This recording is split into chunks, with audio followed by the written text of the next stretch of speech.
This is part 2 of 14 of our response to Ray Tinsman's message in the COGR's Revelation series.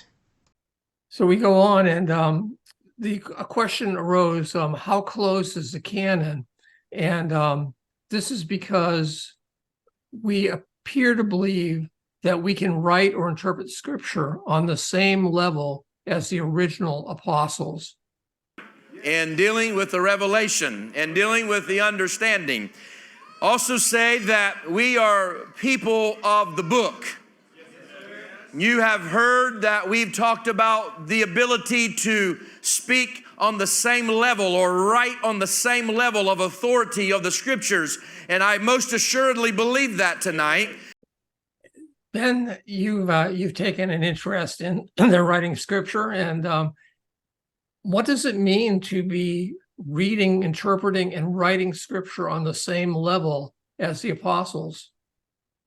It's not very often that you see people writing Scripture intentionally, right?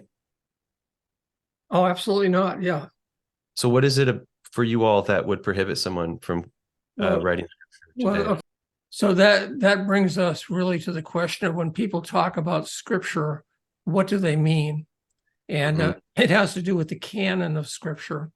And as you were saying, what happened was the early church recognized the authority of these writings and their spiritual usefulness. And I'm not sure what the earliest list is. I think it was a Muratorium canon. It was fairly early, like probably somewhere between 100 and 200.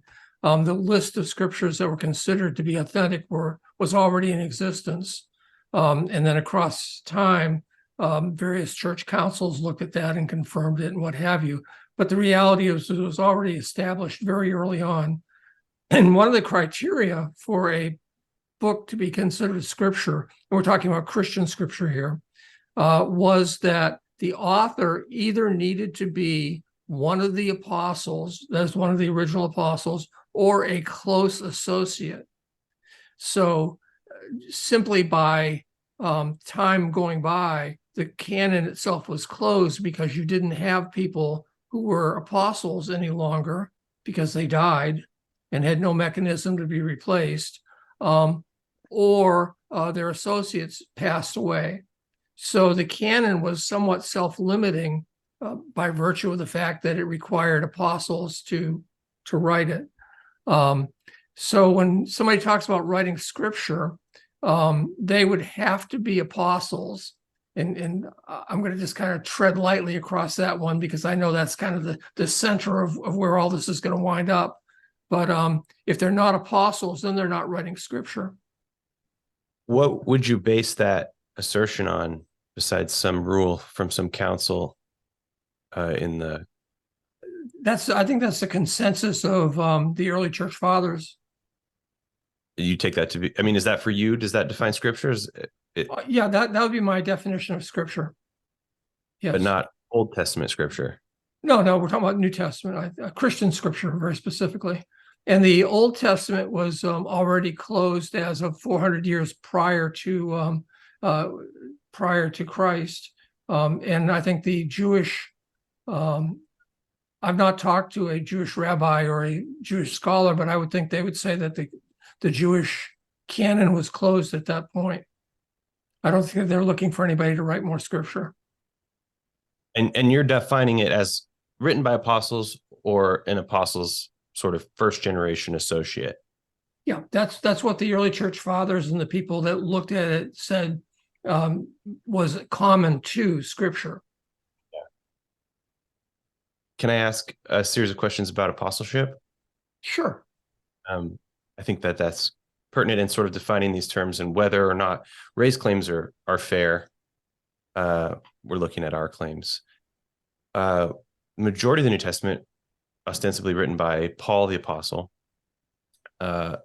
who is a self-proclaimed apostle. What do you think of his claim to apostleship? So I guess with Paul, it seems that Paul performed some miracles and did things which demonstrated his apostleship.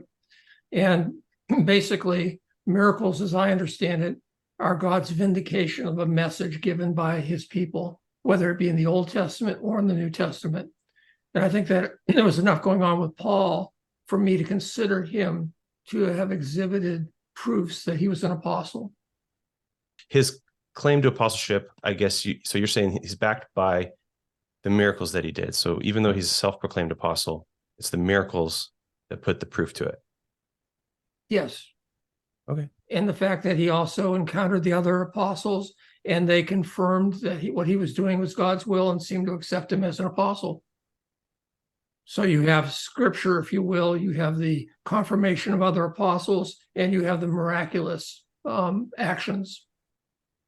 I think all of that becomes especially interesting because here we're witnessing in real time a person proclaiming themselves an apostle, proclaiming that they have authority, and it causes us to question, where do those claims come from?